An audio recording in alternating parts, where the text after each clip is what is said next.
Bonjour à tous. Alors attendez parce que je suis pas au bon endroit. Bonjour à tous, aujourd'hui je voulais vous faire le bilan lecture de janvier. Bon je sais, on est pratiquement mi-février, mais je n'ai pas trouvé le temps, j'avoue. Je n'ai pas pris le temps non plus parce que du coup je voulais me proposer un peu. Mais voilà, enfin elle est là. Et du coup, on va y aller direct, hein. Je pense que vous voyez dépasser les petites oreilles de Popo, je ne sais pas, mais peut-être. Donc j'ai lu je crois 16 livres. J'en ai abandonné un, donc on va commencer par celui-là. Voilà, Popo s'en va. Elle m'a laissé des souvenirs sous la forme de poils partout. Et donc j'en ai abandonné un. J'ai abandonné Mood Machine, The Rise of Spotify and The Cost of a Perfect Playlist de Liz Pelly, je crois que c'est ça le sous-titre. Je l'ai abandonné très rapidement, c'est-à-dire que j'ai appuyé sur le bouton play de l'audiobook. J'ai écouté 2 minutes, même pas, et j'ai arrêté parce que je ne supportais pas la voix de la narratrice qui est aussi l'autrice. Du coup voilà, aucun jugement, hein, juste non, je ne pouvais pas, c'est pas possible. Je me concentrais beaucoup trop sur sa voix et pas du tout sur ce qu'elle disait, donc je me suis dit que ce serait beaucoup mieux de lire le livre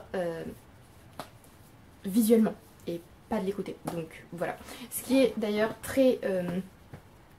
je sais pas si c'est drôle, c'est peut-être plutôt très ironique et très...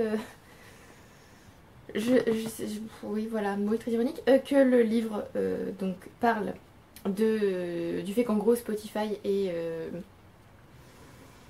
oui, on va découvrir les coulisses de Spotify, en gros, de l'ascension de Spotify, et aussi du fait que leur but avoué était de sauver l'industrie musicale, ce qui est pas le cas. Et donc l'audiobook est disponible sur Spotify. Voilà. Donc bon, est-ce ironique? Voilà, je vous en laisse juge. Moi, je trouve ça très moyen. Bref. Et donc, on va passer au livre que j'ai fini. Alors, le premier que j'ai terminé, alors j'étais censée faire des chroniques pour chacun, et bien sûr, je ne l'ai pas fait parce que je ne prends pas du tout le temps de faire des chroniques, ce qui est dommage. Donc, peut-être j'en ferai là après la vidéo, mais rien n'est moins sûr. Alors, le premier livre que j'ai commencé, pas que j'ai fini, mais que j'ai commencé, c'est Pourquoi sommes-nous capitalistes malgré nous? Je crois que c'est ça le titre, de Denis Colombi. Et je dis que je l'ai commencé et pas fini parce que effectivement je ne l'ai pas fini. Je l'ai commencé en début d'année, premier jour de l'année. Voilà. Et en fait c'est très lourd comme lecture et pas du tout quelque chose qui est... voilà, c'est quelque chose pour lequel il faut se concentrer, tout ça. Et j'avais... Enfin j'ai dépassé la moitié. Et je me suis dit non, je vais le reposer et je vais me détendre un peu parce que c'est voilà, un peu lourd pour le début d'année. Et du coup, j'ai commencé et fini cette fois. Parce que là, je ne vais vous parler que de livres que j'ai terminés. J'ai... le premier livre de l'année, c'est Mon mari de Maud Ventura, que j'ai trouvé d'occasion chez Gibert et j'étais trop contente parce que j'avais ultra envie de lire ce livre qui m'intriguait beaucoup.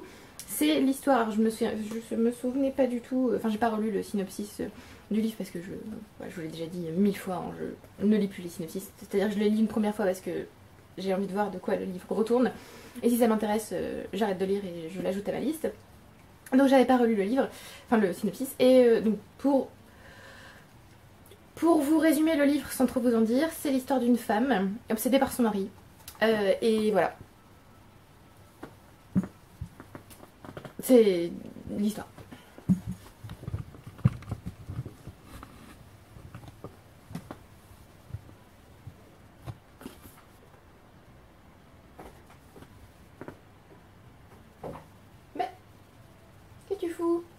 Et on va dire qu'elle est prête à pas mal de choses en fait. Enfin, voilà, elle adore son mari, elle est très amoureuse de son mari, elle est obsédée par son mari et du coup elle va loin.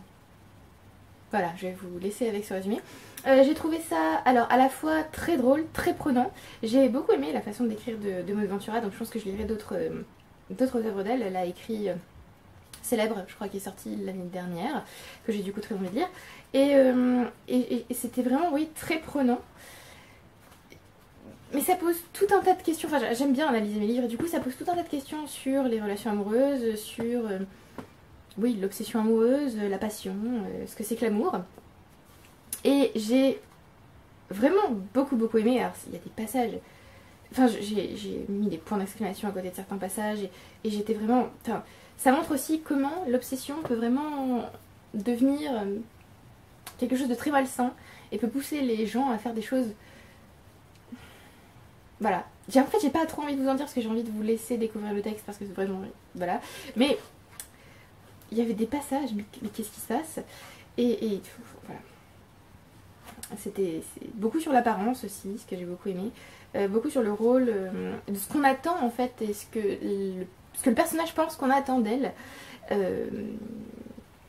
Voilà, savoir est-ce que c'est la réalité ou pas, bon ça je vous laisserai découvrir. Mais surtout la fin. En fait la fin je trouve remet entièrement en perspective le livre et je suis pas sûre d'avoir aimé la fin. J'ai vraiment adoré ce livre, j'ai mis 5 étoiles sur Goodreads, j'ai fait une chronique d'ailleurs, maintenant que j'y pense, parce que c'est le seul je pense pour lequel j'ai fait une chronique. D'autrice nommée Marie, voilà mon mari, j'ai fait une chronique, c'est merveilleux, merci moi. Oui, je vous conseille d'ailleurs de ne pas lire le résumé parce que je trouvais qu'il en disait beaucoup trop. Et je suis effectivement contente de ne pas l'avoir relu parce que du coup en fait il y a des phrases qui vous laissent... Enfin, la dernière phrase notamment en fait ça se passe à la fin du livre et du coup... Bah, si vous avez lu le résumé, vous allez vous attendre à ça tout le long du livre, même plutôt au début. Et en fait, non, c'est quelque chose qui arrive à la fin, donc c'est vraiment, vraiment dommage, je trouve. Oui, donc ne lisez pas... Je l'ai écrit en gros, ne lisez pas le synopsis. Hein. Oui, alors j'ai mis que le sujet du roman était assez original, puisqu'en fait l'idée de ce personnage complètement obsédé par son mari, c'est de conserver un amour pur et exclusif. Avec une image de l'amour très très spéciale. Voilà. Et elle nous explique en gros qu'elle n'a jamais réussi à dépasser le stade de l'amoureuse. C'est-à-dire que même si ça fait des années qu'elle est mariée avec son mari, elle est toujours aussi amoureuse de lui. Et du coup, je me permets un aparté, je plains ses enfants. Parce que du coup, dedans elle a des enfants et les pauvres. Voilà, vous verrez, hein, mais les pauvres, je trouve. J'ai adoré que la narratrice reste anonyme, qu'elle soit indigne de confiance parce que ça c'est vraiment un truc que j'adore. Elle ne nous dit pas tout et on sait bien sûr que... il faut lire entre les lignes, il faut comprendre ce qu'elle nous dit sans qu'elle nous le dise. Du coup j'adore ça, j'adore quand les livres sont comment dire, subtils on va dire, et me laissent des petits indices sur ce qui se passe vraiment et qu'on ne nous dit pas, je trouve, j'adore ça. Il n'y a pas que la narratrice qui n'est pas nommée puisque son mari s'appelle juste mon mari. C'est-à-dire que comme c'est la narratrice, elle ne va jamais nous donner son prénom, elle va en parler à un moment donné de son prénom, elle va pas le donner. Et donc non seulement la femme qui nous parle est anonyme, mais son mari aussi, puisqu'il ne va... En fait, pour elle, il n'est que sa fonction de mari. Et je trouve ça, j'adore ça en fait. J'adore quand les personnages sont relégués à leur statut de fonction, parce que ça dit tout un tas de choses en fait sur le roman et sur ces personnages justement. J'adore. Je vais essayer de pas trop vous en dire parce que je ne veux surtout pas vous spoiler. J'ai trouvé que le ton était très léger. Enfin plutôt léger, oui j'ai ri, j'ai souri, voilà c'était sympa. C'est pas tout à fait un thriller hein, quand même, hein, parce que j'ai vu je crois qu'il était classé dans les thrillers sur Goodreads et je suis pas persuadée. Hein. Ne vous dites pas que c'est un livre, que c'est un thriller. C'est pas non plus tout à fait un roman d'horreur, même si bon on a... C'est spécial ce qui se passe dans ce livre, hein, mais c'est pas pour autant de l'horreur. Hein, on va dire que c'est un livre qui se place à la frontière entre différents genres, ce qui du coup le rend encore plus intéressant je trouve. Il y a aussi des moments assez terrifiants où on va s'identifier au personnage principal et on va se dire waouh, non, hein, c'est très gênant. Et donc il y a un petit côté dérangeant en fait au livre que je trouve super intéressant. Surtout, alors là c'est plutôt personnel, mais surtout quand elle tombe dans un overthinking où elle essaie de lire derrière chaque geste tout, où elle se dit oh mon dieu ça tombe ceci, ça tombe cela, et elle par contre elle pousse vraiment l'overthinking à l'extrême. Donc voilà, il y a plusieurs je pense à faire ça aussi, pas pousser à l'extrême mais à overthinker, à trop penser hein, pour rester dans la langue française. Mais voilà, elle c'est vraiment à l'extrême et du coup ça la pousse à faire des choses... Voilà, et du coup ces personnages, ce qui est... Alors ça c'est un trope que je déteste normalement, mais là c'est vraiment ce sur quoi repose le livre, ces personnages ne communiquent jamais. C'est-à-dire qu'ils ne se parlent pas des problèmes qu'ils ont, alors que il suffirait d'en parler. Et donc ça aurait pu être, bah voilà, une lecture vraiment affreuse pour moi parce que j'aime pas ce trope, mais là vraiment c'était ultra bien fait, donc ça passait très bien. Comme je vous l'ai dit un petit peu, il y a la grosse question de l'apparence, des conventions, de ce qu'on attend, du rôle qu'on attend d'une femme et d'un mari, enfin d'une épouse et d'un mari du coup, ce qui est très intéressant à lire et ce qui permet aussi de réfléchir sur tout un tas de choses, puisque cette femme est clairement humiliée par l'apparence, par la place qu'elle occupe, et franchement c'est épuisant pour elle, enfin je trouve que c'est épuisant pour elle. C'est pas épuisant à lire, parce que du coup nous on est quand même détachés de ce qui se passe, mais comme ça doit être épuisant de vivre comme ça, c'est... voilà. Bon les enfants, je vous ai dit, j'ai eu de la compassion pour eux, et la fin m'a beaucoup surprise, et du coup ça aurait pu clairement gâcher complètement le livre pour moi. et ça passait, mais je sais pas, il y a quelque chose qui m'a... Enfin, je pense qu'on peut adorer et on peut aussi détester. Et moi du coup j'ai quand même... Enfin, j'ai beaucoup aimé ce livre. Et j'ai beaucoup aimé comment le livre se terminait, je peux pas vous le dire, je crois. Oui. Est-ce que je peux vous le dire? Je crois pas, hein. Ouais. Je peux pas vous dire parce que voilà, mais ça boucle bien le livre. Je trouve que c'est vraiment intelligent la façon dont ça se termine. J'ai beaucoup aimé l'écriture, donc comme je vous l'ai dit, je trouvais que c'était élégant, c'était fluide, c'était parfois poétique même à la limite. J'aimais beaucoup, enfin il y a un vrai travail de vocabulaire, il y a de la précision. En plus le personnage principal est traductrice et professeur, donc je me suis sentie vue par ce livre. Voilà, c'était très étrange. Surtout que c'est mon premier livre de l'année du coup. Et donc c'est un premier livre et c'est un premier coup de cœur. Donc c'était... L'année a bien commencé. Alors, coup de cœur, je sais pas, mais c'était vraiment très prenant et j'étais vraiment dedans. Et je me suis dit, ah génial, la lecture va être formidable cette année. Donc c'était vraiment un très bon livre que je vous recommande. Juste, j'ai très envie de savoir ce que vous pensez de la fin. Parce que moi, ça m'a perturbée quand même, je peux pas vous le cacher. Voilà. Mais j'ai vraiment beaucoup aimé et c'était... Bah, c'est vraiment très intriguant comme lecture. Voilà. Donc je lirai le livre, l'autre livre de l'autrice, Célèbre. Je vérifie mes piles parce que... je vais essayer d'être un peu plus rapide. De toute façon, j'ai pas fait de chronique pour les autres, donc je vais devoir vous parler des livres en essayant de me souvenir. Donc voilà. Le deuxième livre que j'ai fini, donc c'est A Christmas Visitor d'Anne Perry, traduit par Le Voyageur de Noël en français. Donc c'est le deuxième tome, entre guillemets, de sa série Christmas Series, donc les petits crimes de Noël, qui est, alors je l'ai moins apprécié que le tome 1. Les chats se battent, toi. Je l'ai moins apprécié que le tome 1 parce que en fait je m'attendais à ce que le personnage que j'avais adoré dans le tome 1 se retrouve dans le tome 2 et c'est le cas. C'est-à-dire qu'on change complètement de personnage. Alors il y a plus une enquête là quand même, enfin il y a plus quelque chose qui ressort d'un crime, plus que dans le premier tome je trouve. Et c'était quand même intéressant, j'ai bien aimé, je continuerai à lire d'ailleurs cette série parce que j'aime bien, et j'aime bien aussi la plume de l'autrice. Là j'ai pas trop retrouvé quand même ce que j'avais vraiment aimé dans le tome 1. J'ai été un peu donc déçue pour le personnage qui n'était pas là. Mais j'ai bien aimé retrouver, c'est ce que j'ai écrit sur Goodreads du coup parce que j'ai quand même fait une chronique pour ce livre.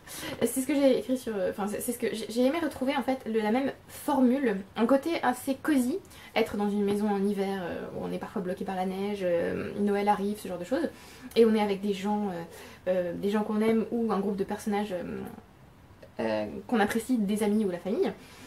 Mais d'un autre côté on a quand même, il y a quelqu'un qui meurt quoi. Parce que du coup, alors je pense que ce sera ça, à chaque tome il y a quelqu'un qui meurt. Dans le tome 1 il y a une morte et dans le tome 2 un mort. Donc voilà, il y a quand même toujours le côté assez sombre de bon quelqu'un est mort et ça va être Noël et ça fait chier clairement. Et du coup là pour le coup il va y avoir une enquête. Michel est en train de sentir le trépied. Donc là il va y avoir une enquête, donc c'est ça qui diffère du tome 1. Alors j'ai bien aimé mais j'ai pas retrouvé le charme du tome 1.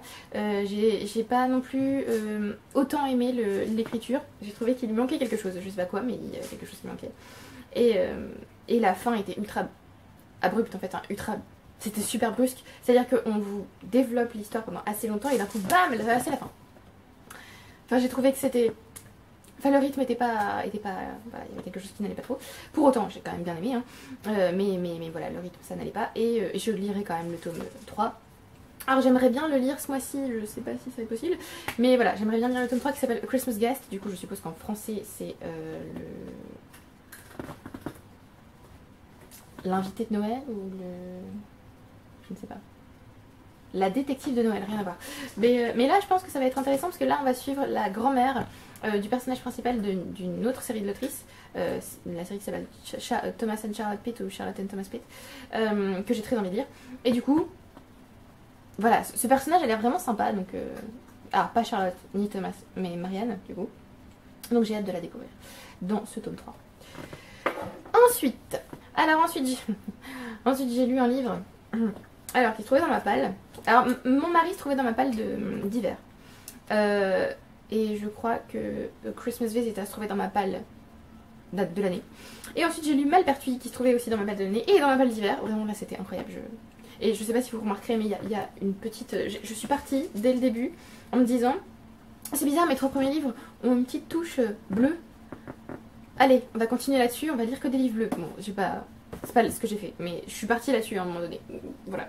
Donc il y a un peu un côté très bleu dans les livres que j'ai lus. Bref. Je voulais d'ailleurs vous faire un vlog avec je ne lis que des livres à la couverture bleue parce que je trouvais ça drôle et je trouvais que c'était une façon un peu différente de choisir ses lectures.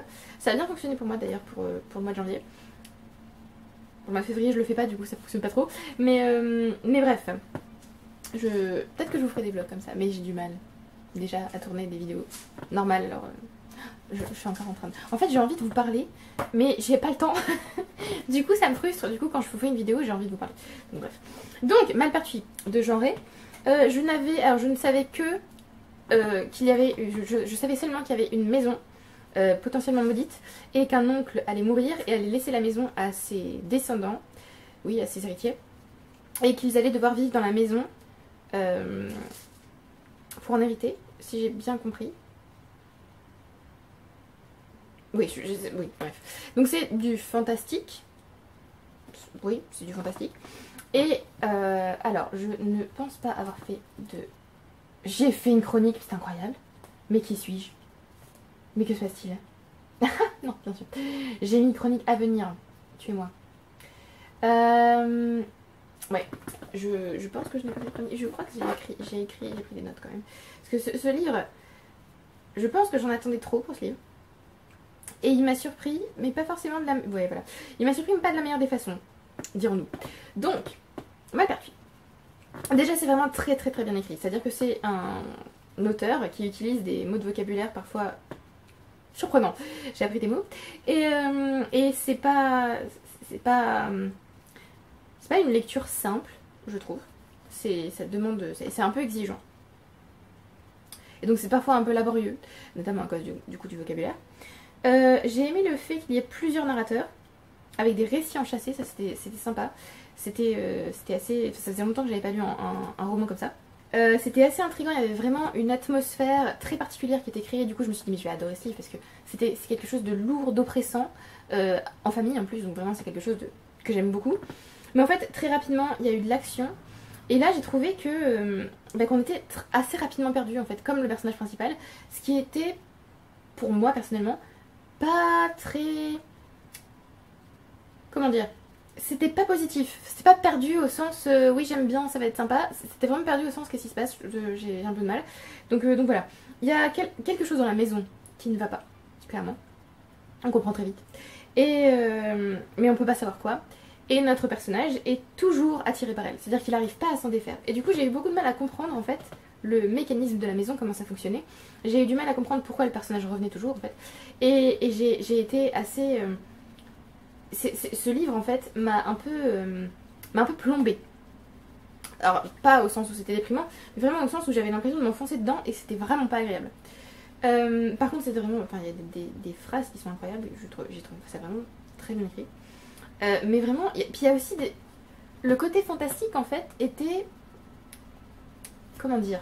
J'aime quand c'est subtil, j'aime quand c'est de l'épouvante. Là il y a vraiment un côté horreur, un côté physique que j'ai pas apprécié parce que c'est pas quelque chose que j'apprécie. Il y avait plus trop le côté épouvante du coup. Donc voilà, j'étais... Par contre j'ai beaucoup aimé l'onomastique que je peux pas vous en parler parce que ça fait partie... on va dire de l'atmosphère du livre, mais j'ai beaucoup aimé le jeu sur l'onomastique de l'auteur, clairement c'était très bien fait. J'ai trouvé la fin très intéressante, mais je sais pas pourquoi elle a pas fonctionné. Normalement ça aurait dû, parce que vraiment c'était mon truc, mais il y a quelque chose qui a pas marché pour moi dans la fin. Et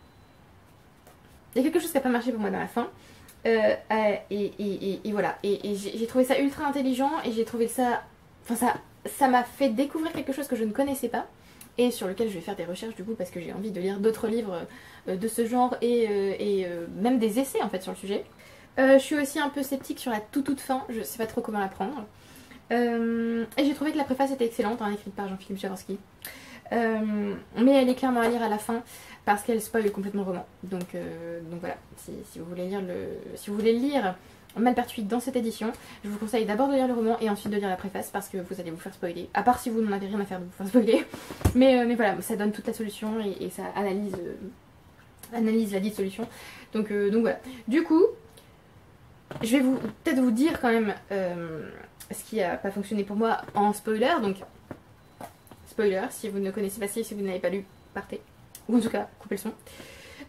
En fait, à la fin, on comprend que ces démons sont des dieux, d'anciens dieux de la mythologie grecque, qui ont été ramenés par l'oncle Kassav, qui hantent entre guillemets, ou oui, qui hantent la famille, je sais pas trop si on peut le dire comme ça, mais en gros c'est sur eux, clairement c'est sur eux que repose l'horreur. Et c'est un nom ça, mais je me souviens plus comment ça s'appelle. Il le dit je crois à la fin, mais... ce qui était aussi intéressant dans la préface, c'est d'avoir une petite biographie de l'auteur, parce qu'il est vraiment spécial. Enfin c'est intéressant quoi. Théorie évémériste, voilà, ça je ne connaissais pas du tout. Et c'était ultra intéressant. Voilà.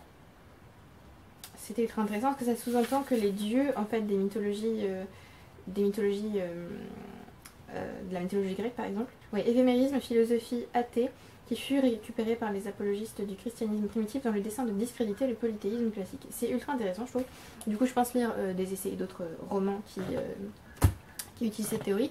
Mais du coup c'était tellement inattendu. Et pourtant attendu, hein, parce que comme je vous le disais en non spoiler, l'onomastique clairement laisse entendre qu'en fait Alecta et Euryale sont en fait des personnages mythologiques. Et donc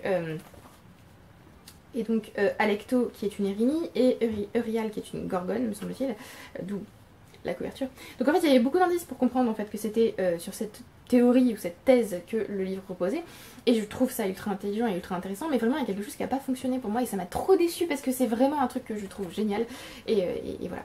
Et voilà, mais je pense que c'est le côté horrifique en fait qui n'a pas fonctionné pour moi parce que c'était bizarre, enfin je sais pas, mais c'était un bon roman quand même, et j'ai été assez surprise par lui, et je pense que je lirai d'autres œuvres de genre, parce qu'il en a écrit d'autres qui n'ont pas été rééditées par contre je crois, il faudra les chiner, mais voilà, je vous le recommande si vous avez envie de lire un gros roman de fantasy, enfin un gros roman, non il est minuscule mais je veux dire, un roman, un roman fantastique, alors j'allais dire français, pas du tout, francophone parce qu'il me semble que monsieur est belge. Donc voilà, je vous le recommande si vous avez envie de découvrir un auteur francophone qui écrit du fantastique assez flippant quand même. Je sais pas même si on peut continuer à le ranger dans le fantastique. C'est vrai qu'il y a différents narrateurs et qu'on peut pas forcément leur faire confiance, mais est-ce qu'on n'a pas quand même une solution à la fin? Est-ce que le doute s'arrête pas à la fin? Voilà, je laisse la question en suspens. Et je vous conseille du coup de le lire, même si pour moi ça n'a pas trop fonctionné. Je pense aussi que j'attendais beaucoup trop de ce livre. Donc voilà. Alors, après avoir fini Malpertuis, du coup, alors pendant que je lisais Malpertuis en fait, j'ai écouté The Spell Shop de Sarah Beth Durst qui va sortir en avril chez Brajlon sous le titre La petite boutique de sortilèges. Alors malheureusement sur le verdict, la traductrice ou le traducteur n'est pas écrit. C'est pas bien. C'est pas bien. Donc en fait je vais regarder. Voilà. La petite boutique de sortilèges. Normalement, sur la maison d'édition, c'est censé être écrit quand même. C'est pas écrit. Non, parce que le livre est écrit en anglais, clairement. Donc, quelqu'un l'a traduit. C'est pas très sympa, ça. Ok, non, bah, personne ne le dit. C'est bien, c'est bien. On va être traducteur. Ah, traduction. Clémentine Curie. Donc, moi, je l'ai écouté en audio sur Scribd, je crois. Et j'avais envie d'un truc léger. Alors vous me direz où est le bleu là-dedans. Oui, alors moi je suis partie sur le bleu vert, je sais pas pourquoi. Et là je me suis dit il y a du vert, c'est bon ça passe. Voilà. Et donc j'avais envie d'un truc un peu cosy. J'ai bien aimé The Spell Shop. Alors tout ce que j'ai aimé en fait c'est l'univers, les personnages, les sidekicks on va dire. Alors pour résumer un peu l'histoire avant de plonger direct dans l'analyse, non c'est pas une analyse, calmons-nous, de plonger dans la chronique entre guillemets. L'histoire c'est celle de Kayla. Oui, je crois que c'est Kayla son nom. De Kayla qui est bibliothécaire, qui vit en fait davantage avec les livres qu'avec les êtres humains. Et qui un jour se retrouve contrainte de quitter sa bibliothèque puisqu'elle est mise à sac. Et donc il faut qu'elle... elle va s'enfuir avec des livres, en gros. Elle va rentrer dans son île natale et donc elle a ses livres qu'elle n'est pas censée avoir, hein, puisque ce sont des livres de sortilège et qu'elle est juste bibliothécaire, donc elle a pas, voilà, elle n'est pas mage, elle n'est pas sorcière, ou je ne sais plus c'est quoi le nom dans leur univers. Mais en gros elle n'a pas le droit de faire de magie. Et elle se rend compte qu'en fait l'île sur laquelle elle a atterri, donc son île d'enfance, est un peu en train de dépérir en fait, puisque l'univers dans lequel elle vit, en gros l'Empire, a finalement arrêté d'envoyer des mages soutenir la magie à différents endroits de l'Empire, et donc bah les îles dépérissent. Et je vais m'arrêter là, voilà. Donc elle est sur cette île, Kayla, et c'est un personnage assez sympa, bon, assez typique de ce genre de livre je pense, de cosy, de romance cosy, fantasy, on va dire, puisqu'elle est, c'est une rare bibliothèque en fait, hein, c'est quelqu'un qui est très peu, pas sociable, mais elle a du mal avec les interactions sociales, elle n'a pas d'amis à part une plante qu'un sortilège a donné de parole, et elle tombe bien sûr sur un homme, et voilà, donc il va y avoir une romance. Évidemment. Et c'est la romance que j'ai pas tellement appréciée parce que j'ai trouvé que c'était. Voilà. Je suis toujours difficile en romance, mais là vraiment j'ai pas apprécié la romance. Ce que j'ai aimé par contre c'est l'univers autour, le côté magique, le côté cosy aussi, le fait qu'elle soit dans une espèce de chaumière qu'elle va essayer pas de refaire mais de rénover pour pouvoir y vivre, qu'elle s'essaie à des petits sortilèges, qu'il y ait de la magie, qu'il y ait aussi de la nourriture, parce que du coup on parle beaucoup de nourriture dans ce livre. Vraiment c'était une ambiance très cosy et ça j'ai vraiment beaucoup aimé.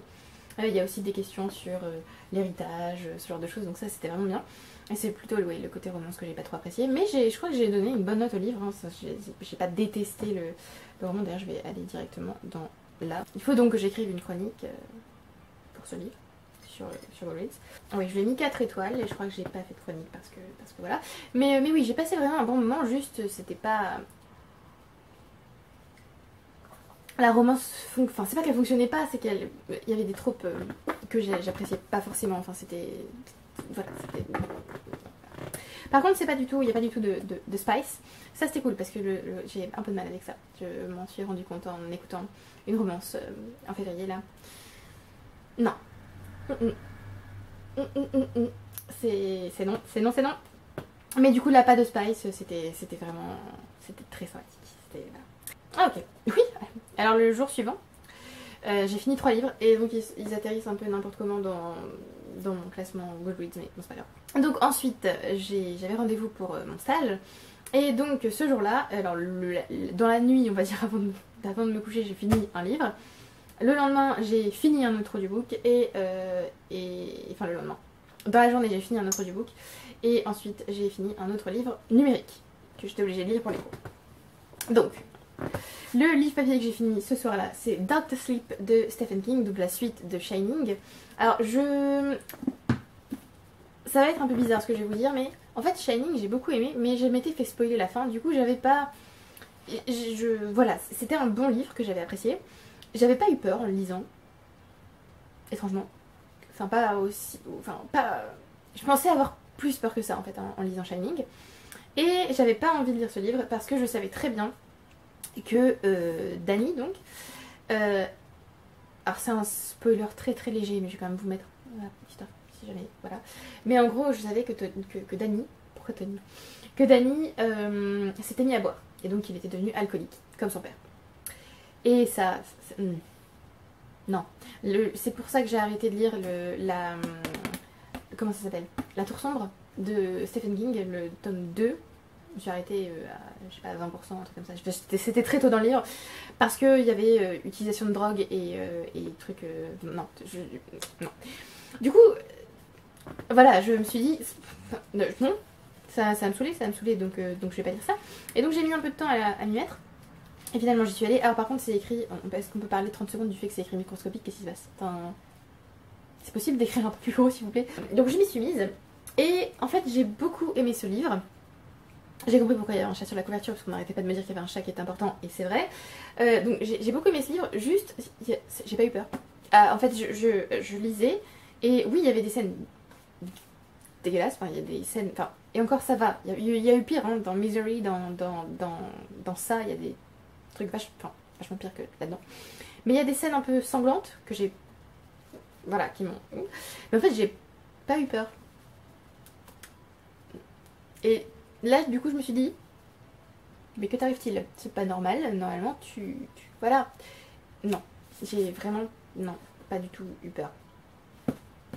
Voilà, donc à part les scènes un peu dégoûtantes entre guillemets ou sanglantes qui m'ont un peu dégoûtée du coup, j'ai pas eu peur une seule seconde. Par contre j'ai adoré la fin, une partie de la fin où j'ai versé ma petite larme, j'avoue. Donc voilà, donc c'était un bon livre, j'ai aimé suivre le personnage. J'ai eu un peu peur qu'on s'éparpille un peu parce qu'on ajoute à un moment donné un personnage. J'avais pas lu l'arrière, Mathieu m'avait dit de pas le lire parce que ça a spoilé, et effectivement. Et du coup j'avais... Enfin, je ne savais pas qu'il allait y avoir un nouveau personnage et du coup ça m'a un peu fait peur. Je me suis dit oui, mais... Et oui, il y a aussi une révélation que j'avais devinée parce que ça me semblait évident. Donc gros spoiler, j'avais très vite compris qu'Abra était... alors j'avais pas compris... Enfin, je me suis dit, soit elle est de la même famille que Jack Torrance, parce qu'elle a le même tic à s'essuyer les lèvres qu'il avait quand lui il buvait ou quand il était en manque d'alcool. Ou alors elle est possédée par lui. Ça aurait pu me faire très peur, parce que la possession... Non. D'ailleurs, je regarde Supernatural en ce moment, il n'y a que ça de la possession, je sais pas pourquoi j'adore cette série télé. Voilà. Mais la possession, vraiment, c'est possible. C'est bon. Donc, je me suis dit, si c'est ça, ok, là je vais avoir peur. C'est pas ça. C'est pas ça du tout. Enfin, il y a un cas de... Enfin, il y a un cas de possession à un moment donné dans le livre.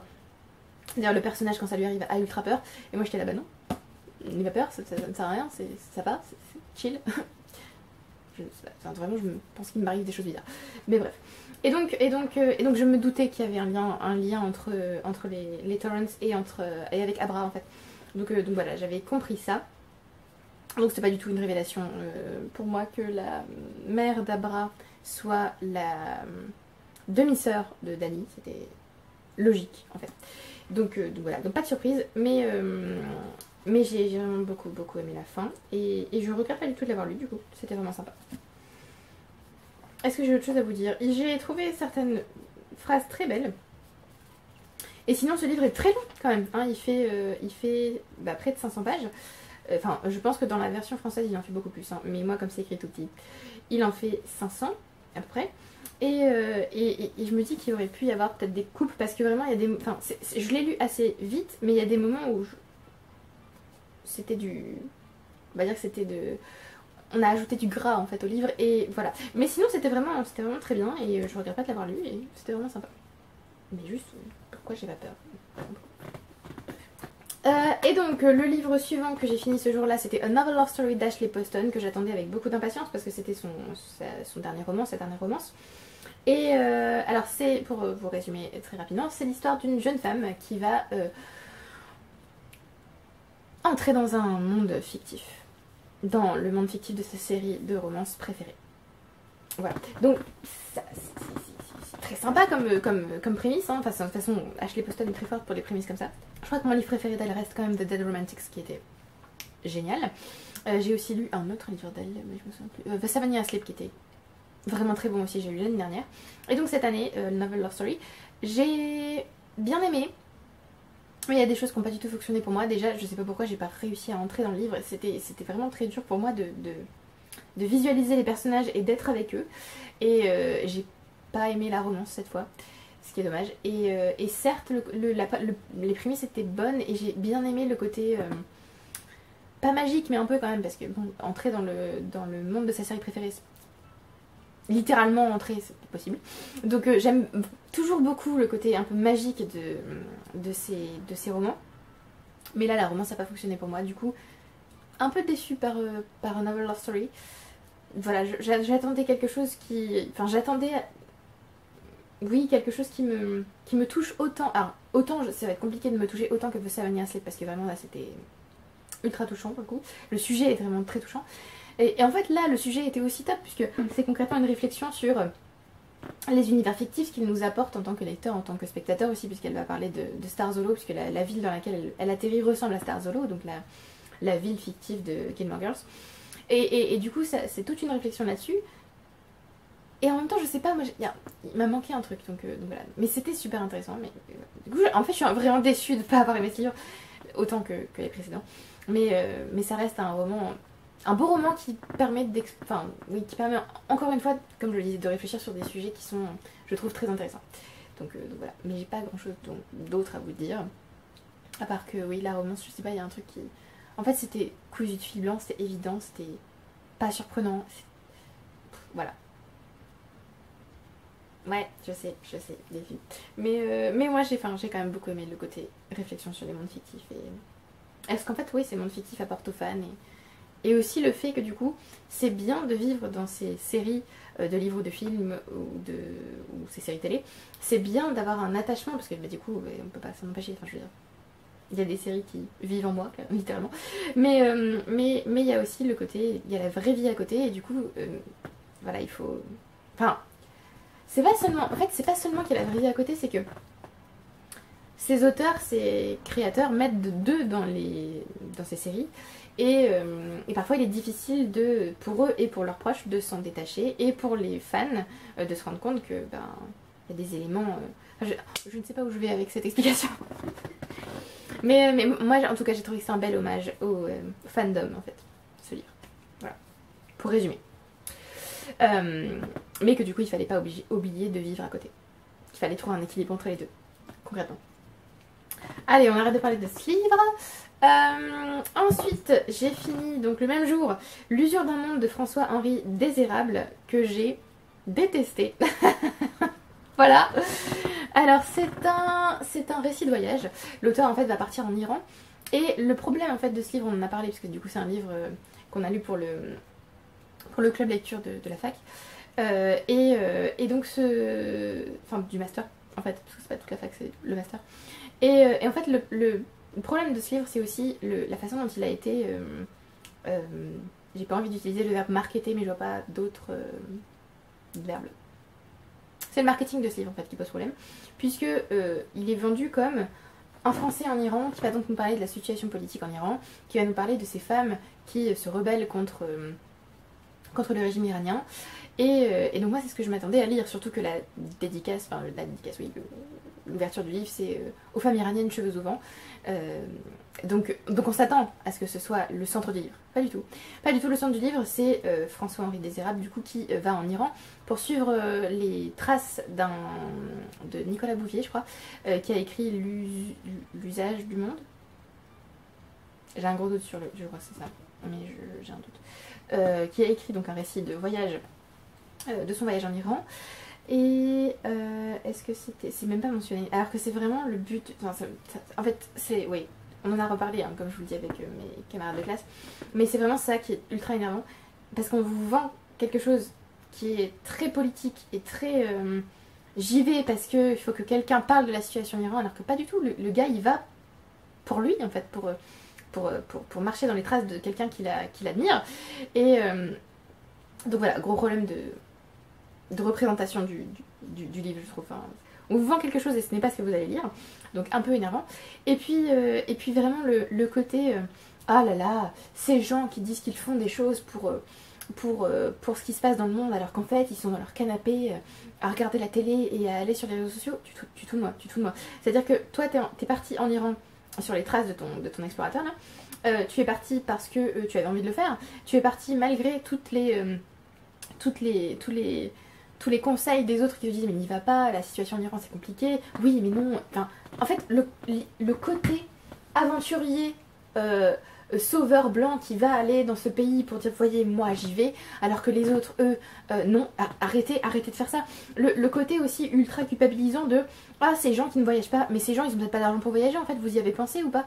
Est-ce que c'est ultra, enfin je suis désolée je m'énerve, mais vraiment ce livre m'a énervé à un point, comme en fait tous les récits de voyage que je lis, où ces gens vous disent oh là là mais vous ne voyagez pas, vous vous rendez compte que vous passez à côté de votre vie, mais putain mais l'argent qu'on n'a pas, on va le chercher où l'argent pour voyager en fait? Excusez-moi mais enfin, je suis désolée de m'énerver mais vraiment ce livre m'a mise hors de moi. Et en plus il y a des scènes où le gars est en mode oh là là, il y a un coup de foudre pour moi cette belle iranienne. Pas du tout, elle te prévient que le mec qui est en face de toi en fait c'est un policier qui va t'arrêter. Enfin, je sais pas, moi ça me... Ce livre, enfin je vais arrêter d'en parler d'ailleurs parce que ça va encore m'énerver, j'ai pas envie de m'arrêter sur ce livre parce que j'ai envie de l'oublier, mais ça m'a énervé, voilà, ça m'a énervé, et voilà, donc c'est voilà. Ça m'a beaucoup énervé. ça m'a beaucoup énervé et voilà. Je vais essayer de redescendre un peu pour vous parler des autres livres, parce que j'ai en plus pas envie de m'énerver ici, parce que voilà. Mais puis si vous aimez ce genre de livre, c'est très bien pour vous. Moi je trouve ça juste ultra énervant. Et aucun jugement si vous aimez ces livres. Mais moi je trouve que c'est pas bien vendu. On vous parle de quelque chose et on sait pas de quoi on vous parle. Il y a aussi des clichés. Oh mon dieu. Voilà. Et puis en fait, je me suis rendu compte que je m'en fiche de la vie de ces gens. Parce que je m'en fiche en fait de savoir que ce monsieur, cet auteur adore je ne sais plus quel sport. M'en fout complètement. Désolée, mais je préfère lire un roman ou je préfère lire quelqu'un qui vraiment rapporte la situation politique en Iran plutôt que de lire le récit de quelqu'un qui part en voyage en Iran en se disant oh YOLO j'y vais et non. Voilà. Donc voilà. Donc pas me mettre énervée, je suis désolée. Mais je peux pas lire ce genre de livre, ça me met hors de moi. Donc voilà. Allez, reprenons. C'est parti. Ensuite, donc je suis partie sur complètement autre chose parce que j'avais vraiment envie d'un livre qui me porte et un livre que j'aime vraiment. Et donc j'ai lu The Shadow Cabinet de June Dawson qui est le tome 2 de A Majesty's Royal Coven. Du coup en français on a traduit ça par The Royal Coven. D'ailleurs le tome 2 s'appelle aussi, enfin ils ont gardé le titre The Shadow Cabinet, ce qui est dommage, ils auraient dû traduire par le cabinet des ombres, ça aurait été génial. Ouais, ça reste le The Shadow Cabinet. Traduit par Stephen... Alors je suis désolée, je connais pas enfin je vais pas bien prononcer son nom de famille. Scheuer. Donc The Shadow Cabinet, c'est la suite donc de A Majesty's Royal Coven avec ses couvertures toujours très pétantes. Et j'avais détesté la fin de A Majesty's Royal Coven, donc je voulais vraiment que The Shadow Cabinet passe un baume sur mes plaies. Parce que vraiment cette fin de roman, j'avais beaucoup aimé A Majesty's Royal Coven, mais cette fin était beaucoup... Enfin c'était pas possible. Et donc je me suis dit... Voilà, le tome 2 va... Non, pas du tout. Non, pas du tout. Le tome 2 n'a pas du tout soigné mes plaies. Au contraire, il a mis de l'huile sur le feu. On change de métaphore, pourquoi pas. C'était... Non, c'était... Voilà. Hein, bon. Donc j'ai quand même beaucoup aimé ce livre. Hein. C'était vraiment très, très, très sympa de retrouver certains personnages. Et puis de voir aussi un autre côté du livre. Mais effectivement, après avoir lu certaines chroniques et après avoir moi-même réfléchi à ce sujet... Il y a des choses qui m'ont pas plu, d'autres qui m'ont beaucoup plu. Alors, spoiler sur quelque chose qui m'a vraiment déplu profondément. Partez si vous n'avez pas lu le livre, ou restez si vous vous fichez de spoiler, mais c'est vraiment gros spoiler. Tout le monde s'en fout en fait que Niamh soit morte. C'est possible de... Enfin, je sais pas, il y a une réaction. Enfin, voilà, parce que, donc, pour vous spoiler complètement, Kiara, à la fin du tome 1, a tué sa sœur quand même. Donc Niamh est décédée, c'est-à-dire mon personnage préféré de la série est décédé. Voilà. Et puis en plus on vous dit à quel point Niamh est... Enfin c'est vraiment quelqu'un de bon et de bienveillant. Et donc Kiara est pas du tout d'accord avec ça parce que c'est sa jumelle donc, et que c'est à cause d'elle qu'elle est... Enfin, c'est à cause d'elle qu'elle est enfermée dans une chambre d'hôpital et avec la moitié de ses souvenirs. Et du coup elle... Pas elle déteste sa sœur mais elle trouve que voilà... Niamh n'est pas une sainte, il faut arrêter de croire qu'elle l'est. Et tout le monde s'en fout qu'elle soit morte. Elle ne réagit pas quand elle apprend que Kiara a volé le corps de Niamh et qu'en fait donc dans le corps de Niamh ce n'est pas Niamh mais Kiara. Aucune réaction. Theo et Léonie ne réagissent pas non plus. J'ai envie de dire, est-ce qu'il y a moyen que vous réagissiez sérieusement au fait que Niamh est morte? Enfin je veux dire il y a quelques lignes où elles se disent oh mon dieu Niamh est morte, j'ai du mal à faire mon deuil. Et en fait non, on passe à autre chose. Enfin voilà, ça me tend, dirons-nous. Et donc, fin du spoiler. Mais du coup, j'ai quand même beaucoup aimé parce qu'on entre différemment, on va dire, dans le département des sorcières britanniques, on va dire. Et donc, j'ai quand même beaucoup aimé le livre. Mais donc, il y a quand même des éléments qui m'ont déplu. Et cette fin, par contre, c'est pas possible. C'est pas possible, ce cliffhanger de folie. Pourquoi Voilà. D'ailleurs, je ne sais plus si c'est un cliffhanger de folie ou si c'est le premier chapitre du tome 3 qui va sortir là en juin ou en juillet. Donc Human Rights. Je sais plus si c'est la fin du tome 2 ou le premier chapitre du tome 3 qui est juste insupportable à lire parce que je n'ai pas le tome 3 et que je ne peux pas le lire et que j'ai très très envie de le lire. Et voilà. Donc je ne peux pas vous en dire plus parce que je ne vais pas vous spoiler. Mais bon, sachez que j'ai retrouvé du coup l'univers, qu'il y a... des choses assez intéressantes dans ce tome, mais que j'ai juste une seule envie, lire le tome 3 et il n'est pas disponible. Et c'est assez horrible pour moi de ne pas l'avoir. parce que trop envie de découvrir la fin. Donc voilà. Donc en désespoir de cause, n'ayant pas ce tome 3, je me suis dit, allez, lisons un autre audiobook, quelque chose qui va nous plaire, puisque du coup, bah, les 2 audiobooks précédents m'ont pas vraiment plu, on va dire. Enfin, pas autant, ils n'ont pas été à la hauteur de mes espérances, on va dire. Donc j'ai décidé d'écouter Midnight Blue Light Special, donc le deuxième tome de Encrypted de Shannon Maguire. Et je me suis dit, bon, j'avais pas trop aimé le tome 1, qui était Armageddon quelque chose. Discount Armageddon, voilà. Donc j'avais pas trop aimé le tome 1 parce que c'était beaucoup trop lourd sur la romance, je trouvais. Parce que j'adore une autre série de Shannon Maguire, October Day, où il y a effectivement une romance, mais ça passe beaucoup mieux. Là c'était un petit peu trop pour moi, on va dire. Et donc c'était, voilà, c'était pas... En fait j'adorais l'univers des cryptides, et je trouvais ça ultra intéressant parce que c'est vraiment pas un univers que je connais, enfin c'est pas quelque chose que je... Oui, je m'y connais pas vraiment en cryptide, clairement. Je m'y connais en créatures fantastiques, mais pas en cryptide. Et du coup, c'était ultra intéressant d'avoir cet univers, mais la romance était beaucoup trop lourde. Là, dans le tome 2, bon, la romance est toujours là, mais j'ai trouvé qu'on se concentrait beaucoup plus sur le côté cryptide, sur le côté... sur leurs différents pouvoirs aussi, sur ce qu'ils peuvent amener à l'univers, sur le côté chasseur de cryptides et sur le côté protecteur de cryptides aussi. Et ça, du coup, c'était vachement intéressant. Je me suis beaucoup plus... alors amusée, je sais pas si je me suis amusée parce que ce tome est assez chaud, dirons-nous. Alors en français, il a été traduit par Salsa Mortel. Ne me demandez pas pourquoi, je ne sais pas, parce que je comprends pas trop le... Voilà, parce que le premier tome, ça a été traduit par Tango Endiablé, donc bon... Alors je comprends, parce que le personnage principal est une danseuse, et c'est plutôt intelligent pour le coup, mais c'est un peu étrange parce que ça n'a pas grand chose à voir avec les titres anglais. Bref. Passons. Et du coup, c'était intéressant, c'était bien, c'était prenant, je me suis, alors comme je disais, amusée, mais c'est quand même, enfin je veux dire, il va y avoir des personnages qui vont éventuellement être en danger de mort. Il y a une scène d'ailleurs où je me suis dit, pourquoi? C'est un peu gênant comme scène, mais voilà. J'ai retrouvé l'écriture de Shannon Maguire que j'aime beaucoup. Et en fait, oui, j'ai beaucoup plus aimé ce tome 2. Je crois que d'ailleurs, je lui ai mis une note beaucoup plus élevée que le premier tome, je lui ai mis 14. Celui-ci, je lui ai mis 16. Bon, c'est pas encore à la hauteur des October Day que je note 18, 19, 20. Mais c'était quand même vachement plus intéressant. Puis on en apprend plus sur la famille de Verity et sur le Covenant et tout ça. Donc c'était vraiment cool. Problème, je n'ai pas la suite. Voilà, parce que j'ai arrêté mon abonnement Audible, donc je ne peux plus acheter de livres sur Audible. Et donc ce sont des exclusivités Audible, donc je ne peux pas avoir ce livre, à part si je reprends un abonnement. Voilà, donc c'est un peu dommage. Surtout que alors, dans le tome 3, si j'ai bien compris, on ne suit plus Verity, mais son frère. Et je pense qu'il va encore y avoir une romance, mais voilà. Ça s'appelle Souffle du Ragnarok, beaucoup plus proche du texte, du titre anglais, qui s'appelle Half of Ragnarok, ce que je comprends, puisque du coup, Alex Price n'est pas danseur. Mais voilà, donc ça a l'air vraiment sympa de suivre un autre personnage.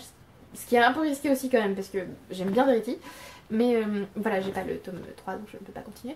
J'aurais sinon, je pense, bingé la série. Mais voilà, donc vraiment beaucoup mieux que le tome 1, je trouve.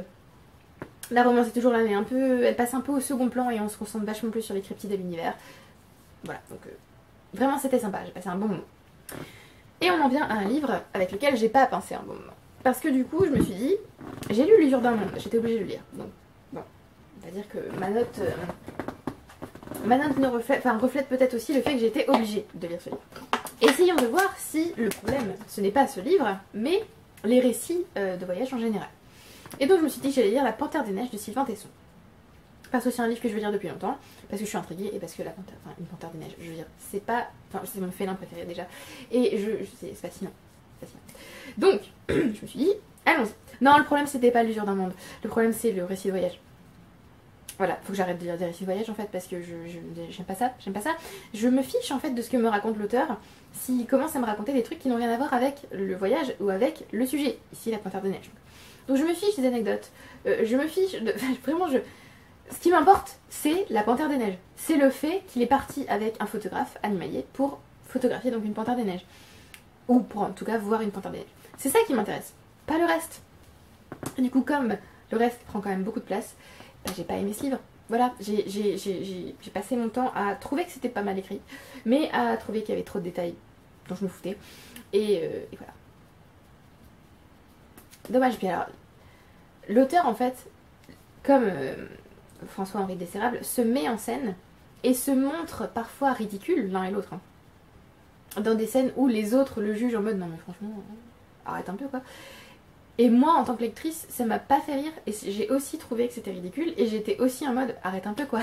Du coup, voilà. Donc non, c'est le récit de voyage le problème, j'ai pas du tout apprécié ma lecture. Vraiment dommage. Vraiment déçue. Voilà. Et c'est aussi assez dommage, puisque j'avais alors j'ai pas mon exemplaire parce que c'est Mathieu qui le lit. Mais c'est aussi dommage que les photos dans le livre soient aussi petites et ne soient pas en couleur. Parce que du coup c'était tout le on va dire le sel du texte et le but du texte d'avoir une photo de la Panthère des Neiges. Et donc il y en a deux des photos. Enfin une en fait. Et on voit une Panthère des Neiges. Et qui est en couleur sur la couverture, au verso de la couverture. Mais dans le texte lui-même en fait les photos sont en noir et blanc et elles sont toutes petites. Donc voilà, un peu dommage. Mais bref. Ensuite j'ai fini un autre audiobook, The Baby Dragon Café. Je vous avais dit qu'il sortait en juillet, pas du tout, il sortait en janvier en fait. Du coup je l'ai écouté pratiquement dès sa sortie. Alors audiobook qui est écrit par Eiti Kureishi, Amra Kureishi. Je sais pas, j'ai Eiti Kureishi ou Amra Kureishi, donc je sais pas, Kureishi, donc je ne sais pas qui est, je sais pas quelle est la bonne façon de parler cette autrice, il me semble. Donc voilà, donc The Baby Dragon Café, c'est une cozy fantasy avec une romance, où le personnage principal est une jeune femme, je ne me souviens même pas de son nom, donc une jeune femme qui rêve, comment elle s'appelle, Saphira, voilà, ça m'a fait beaucoup rire parce que je me suis dit que c'était aussi le nom du dragon dans Eragon, de la dragonne dans Eragon. Et voilà, je me suis dit est-ce que c'est une référence? Ce serait drôle que ce le soit, mais bref. Donc Saphira qui rêve d'être dragonnière, concrètement, et qui a ouvert un café pour les bébés dragons, concrètement, les dragonos. Et voilà, c'est compliqué son café parce que du coup il y a les dragons sont adorables, hein, parce que du coup, alors là par contre oui, gros point fort de ce livre, les bébés dragons sont juste adorables, j'avais envie d'en avoir un avec moi et de lui faire des câlins, et voilà, ça m'a fait penser au chat, clairement, et c'était le gros point fort de ce livre, clairement. Faut que j'arrête de dire clairement. Et voilà, donc c'est compliqué avec son café parce que les dragons parfois endommagent certains équipements, et donc elle rencontre Hayden, qui a un bébé dragon lui aussi, mais duquel il n'arrive pas à se faire obéir. Et il va se passer quelque chose. Je vais m'arrêter là parce que je ne vais pas trop vous en dire parce que je trouve que le résumé en dit un petit peu trop. Et donc voilà, ils vont avoir une espèce de partenariat. Et c'était vraiment sympa. J'ai adoré en fait les phases avec Saphira et le bébé dragon. J'ai bien aimé la romance ici. J'ai trouvé que l'univers était cosy, enfin j'étais bien en fait dans cet univers, c'était vraiment sympa. J'ai juste moins apprécié. Qu'est-ce que j'ai moins apprécié? Peut-être le manque d'honnêteté entre les personnages. Ça c'était un peu, c'est ce qui m'a fait un peu baisser ma note. Mais sinon c'était vraiment super cosy, j'étais bien dans ce livre, j'avais envie d'y rester. Et il y aura une suite, parce que c'est une série. Donc d'un côté je suis super contente que ce soit une série parce que j'ai trop envie de continuer à découvrir l'univers des dragons, tout ça. D'un autre côté, je pensais pas commencer une série. Mais c'est pas grave. Mais du coup voilà, c'était vraiment sympa, j'ai passé un bon moment. J'avais envie d'être attablée sur la terrasse du Baby Dragon Café à voir ces bébés dragons faire n'importe quoi et à en découvrir plus sur cet univers. Et voilà, c'était vraiment sympa. J'ai aussi aimé le côté classe sociale et le côté social en fait du texte. Donc j'ai passé un super moment et j'ai vraiment adoré. C'était léger, c'était bon et ça compensait aussi mes lectures précédentes. À part une critique du coup qui était vraiment bien, mais ça compensait un peu la déception de certains autres livres. Mais vraiment très bien. Ensuite, je pouvais pas juste laisser tomber The Shadow Cabinet et me dire non bah voilà tu n'as plus de tome dans cette série, débrouille-toi. Donc j'ai lu le préquel Queen Bee, qui se centre sur la fondation de A Majesty's Royal Coven avec la reine Anne Boleyn. C'était très court mais c'était vraiment très bien. J'ai beaucoup aimé la façon dont c'était fait, on va dire, parce que la chronologie n'est pas linéaire. J'ai trouvé que cette nouvelle était assez... cette novella était assez efficace. Qu'on en apprenait plus du coup sur les fondations du département des sorcières britannique. Et c'était aussi cruel, c'était aussi triste, et c'était bien écrit, et voilà, c'était sympa, j'ai vraiment beaucoup aimé. Je sais pas trop quoi vous dire de plus, j'ai pas trop envie de vous en dire, parce que du coup j'ai envie que vous découvriez par vous-même, mais ici je peux quand même vous dire que ça commence avec la décapitation d'Anne Boleyn, donc voilà, ça c'est historique, c'est pas un spoiler, mais on commence par ça, et on va revenir en arrière. On n'a jamais d'ailleurs la voix d'Anne Boleyn elle-même, on a la voix de personnages qui l'entourent, de femmes qui l'entourent. Et c'était super intéressant. On découvre en fait la création du premier Coven. Et vraiment bien. J'ai beaucoup aimé.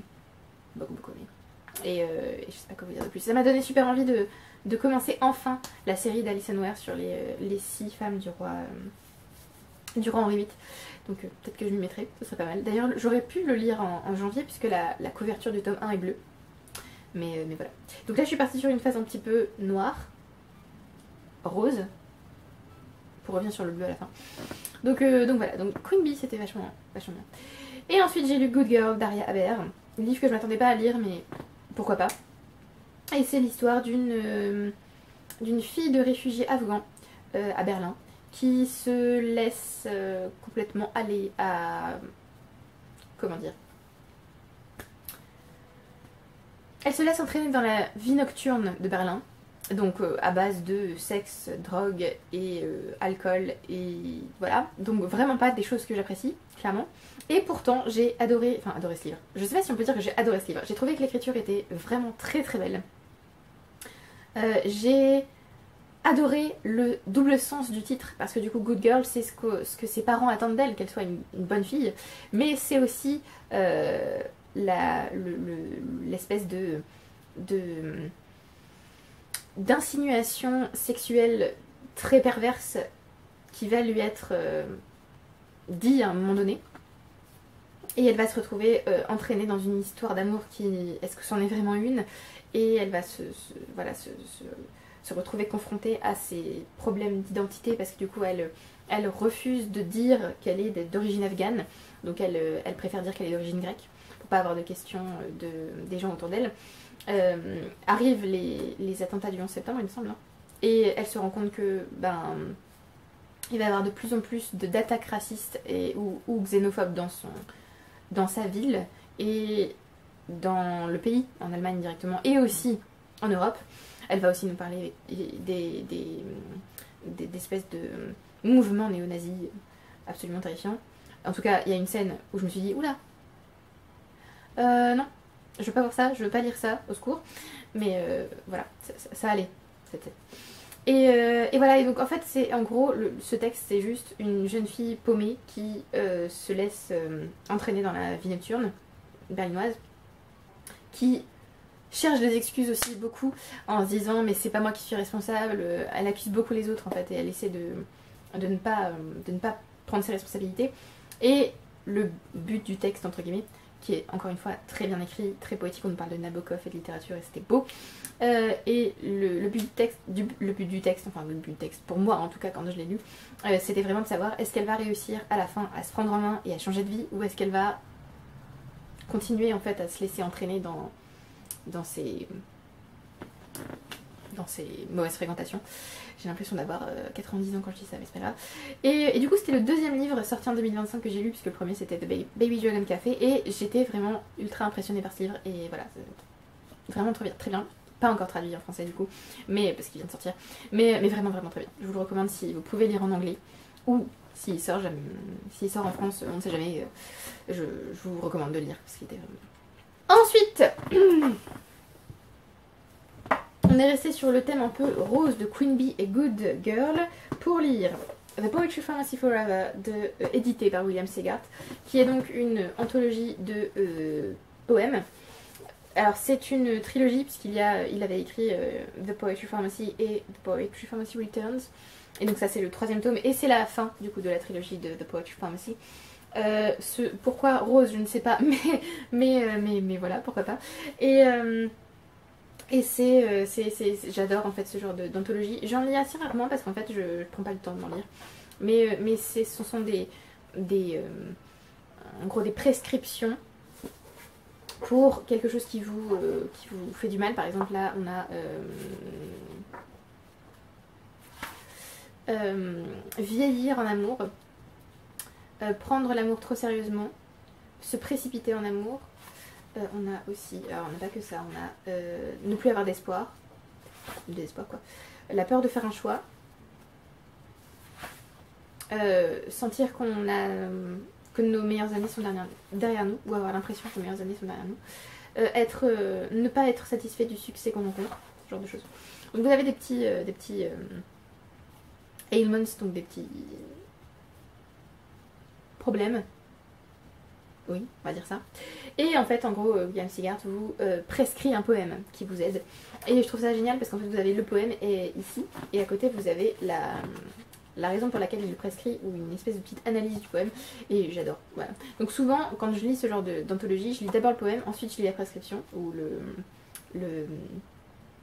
la raison pour laquelle il prescrit ce poème, et ensuite je relis le poème en regard de ce qu'il a dit, et je trouve ça génial. Et voilà, ça me permet de découvrir de nouveaux poètes et de nouvelles poétesses, et de lire des choses qui sont juste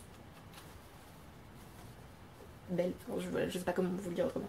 Donc ces textes ne sont pas traduits malheureusement. Enfin, ces textes. Les poèmes certains poèmes sont sans doute traduits, mais la trilogie The Poetry Pharmacy n'est pas traduite. Donc voilà, je suis désolée, je vous le présente, mais voilà. Mais j'aime beaucoup ces petites anthologies qui font du bien. Il nous reste 2 livres, ça va le faire. Ensuite, donc 2 livres que j'ai en physique. J'ai décidé ensuite de lire, alors je le lisais en même temps que The Poetry Pharmacy parce que j'ai trouvé que le livre là que je lisais était un peu lourd et j'avais pas envie de m'enfoncer dedans comme avec Pourquoi sommes-nous capitalistes malgré nous. Et donc je lisais Féminicène de Vera Nikolsky. Alors, il y a beaucoup de choses à dire sur ce livre et je vais essayer d'être concise pour ne pas en parler pendant 107 ans.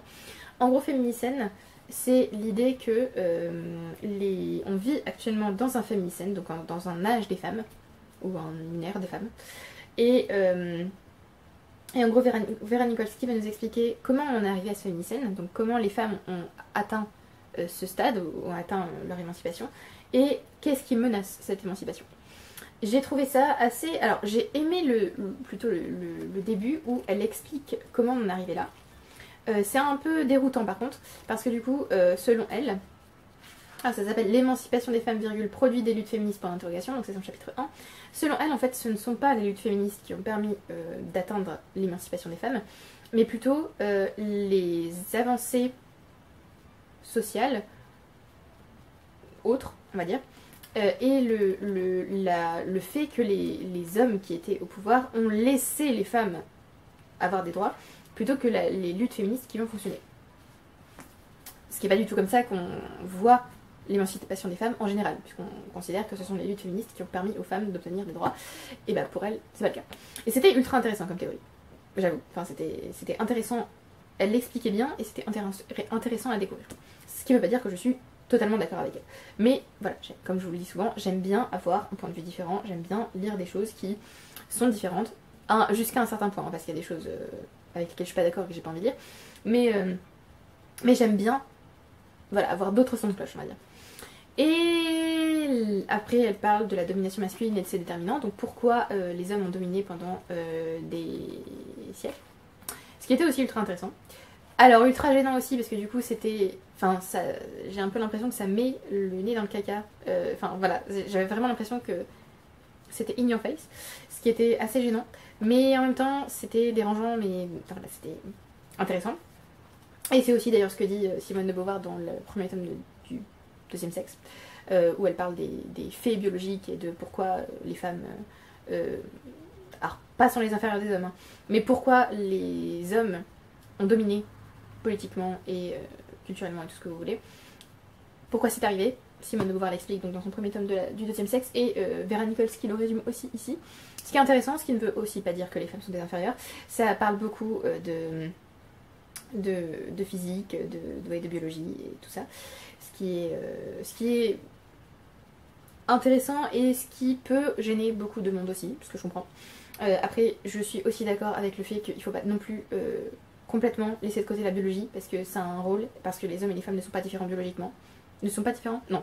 Parce que les hommes et les femmes sont différents biologiquement, et du coup, il ne faut pas oublier que ça existe. Parce que sinon, on risque de tomber dans un autre écueil. Les hommes et les femmes sont pareils, donc en fait, on peut les traiter de manière identique, et ce n'est pas le cas. Parce que biologiquement, ce n'est pas le cas. Donc voilà. Donc, il faut quand même ne pas oublier ça, parce que sinon, on risque de tomber dans, voilà, dans quelque chose de potentiellement très dystopique. Voilà. Mais bref, ce qui ne veut pas dire aussi que la biologie est... comment dire? Ça veut pas dire que la biologie est... comment dire ça? Ça veut pas dire que la biologie doit être une excuse pour tout. Voilà, c'est un fait à prendre en compte, c'est tout. Ensuite, elle parle donc de l'anthropocène, la variable oubliée de l'émancipation. Effectivement, le fait qu'on a eu des avancées sociales et que du coup les femmes en ont bénéficié. Et ensuite, elle part sur des acquis fragiles. Et là, il y a un moment donné où elle est partie sur quelque chose, plaidoyer pour un féminisme de la mobilisation. Alors ça, oui, c'était intéressant, mais ça m'a énervé.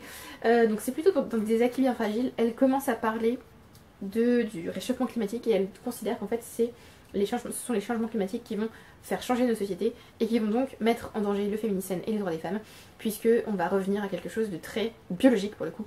Et elle considère qu'en gros, les femmes risquent de se retrouver... à un stade où en fait ce sont elles qui portent les enfants et donc ce sont elles qui doivent se préserver entre guillemets et donc elles n'ont plus accès à certaines choses et voilà, et c'était assez terrifiant.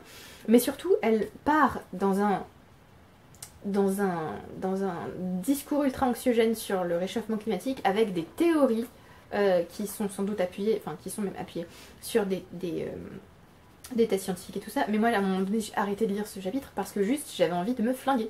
Je ne peux pas lire ce genre de choses, j'en suis consciente, et je suis consciente que peut-être c'est une part de déni en moi, mais juste je ne peux pas lire ça, sinon je ne peux plus dormir, et sinon je ne peux plus vivre, juste, enfin voilà, c'est pas possible.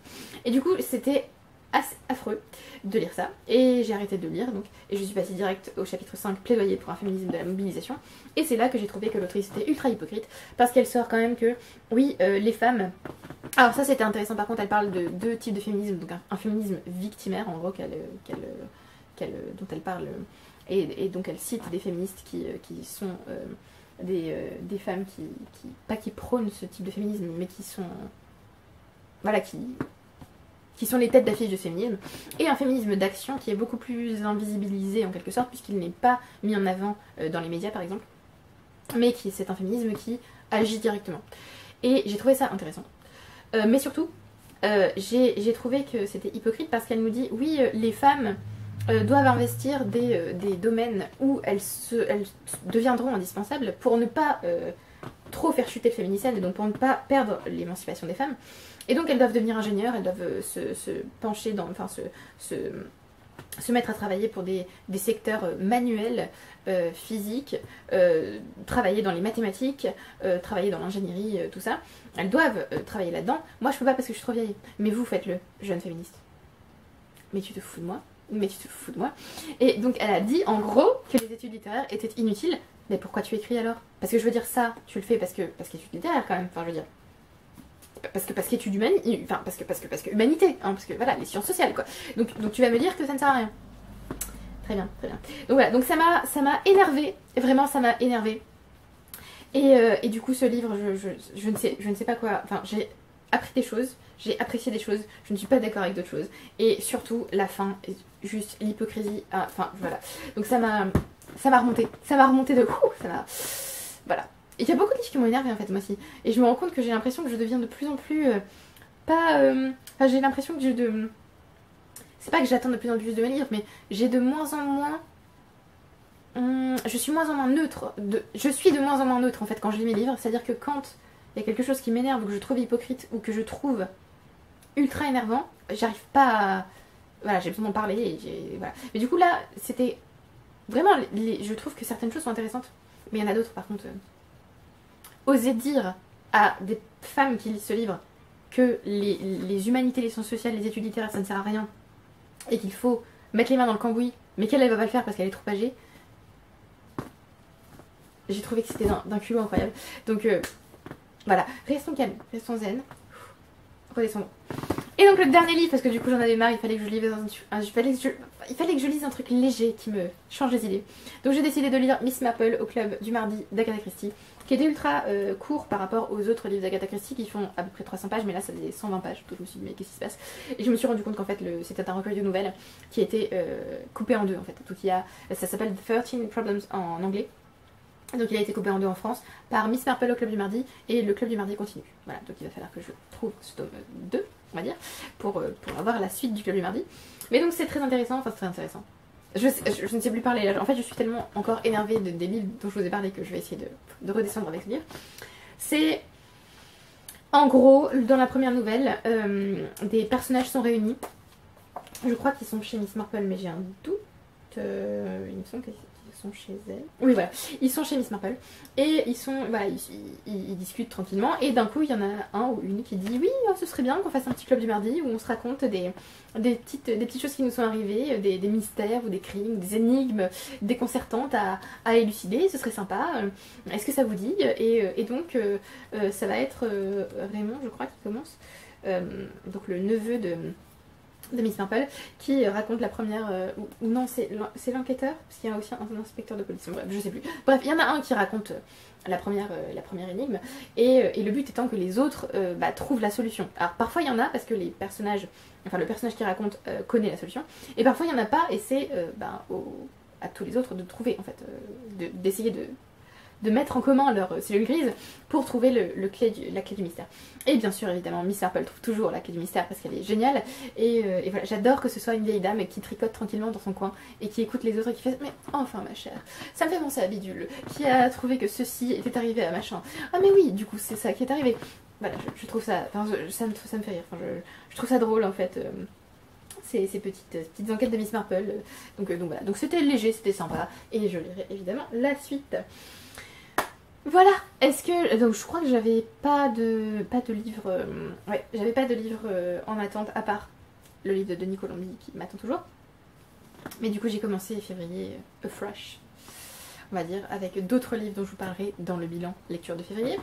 Donc voilà, donc c'était un mois assez nuancé dirons-nous, j'ai eu de très bonnes lectures, j'ai eu aussi des livres qui m'ont énervé comme rarement et voilà, j'ai eu des réflexions, j'ai eu de la légèreté, j'ai eu du cosy, de la fantaisie, de la romance, de l'épouvante qui ne m'a pas fait peur, voilà, mais voilà, donc c'était plutôt un bon mois lecture. Je pense que le meilleur livre que j'ai lu c'est The Poetry Pharmacy Forever parce que c'était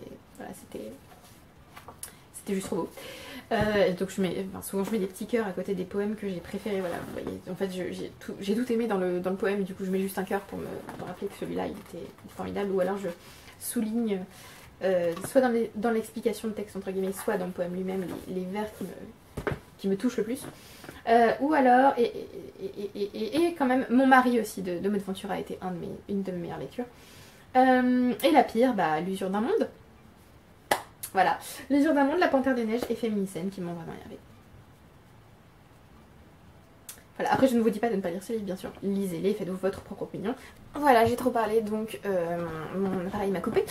Mais donc je disais, faites-vous votre propre opinion, hein, parce que voilà, j'ai quand même trouvé des trucs intéressants, et ça veut pas dire que vous ne trouvez pas d'autres trucs intéressants, j'ai juste trouvé que c'était énervant sur certains points. Donc je vous préviens juste, si jamais vous avez envie de les lire et que ça vous énerve, vous n'êtes pas les seuls. Et si ça vous énerve pas, tant mieux pour vous. Et donc voilà, et c'est tout pour ce bilan lecture. N'hésitez pas à me dire ce que vous avez lu au mois de janvier. N'hésitez pas à me dire si vous avez lu ces livres et si vous les avez appréciés. Merci à tous d'avoir regardé la vidéo jusqu'au bout. Merci à ceux qui commentent, qui aiment, qui s'abonnent. Et je vous retrouve bientôt pour une prochaine vidéo. Bye!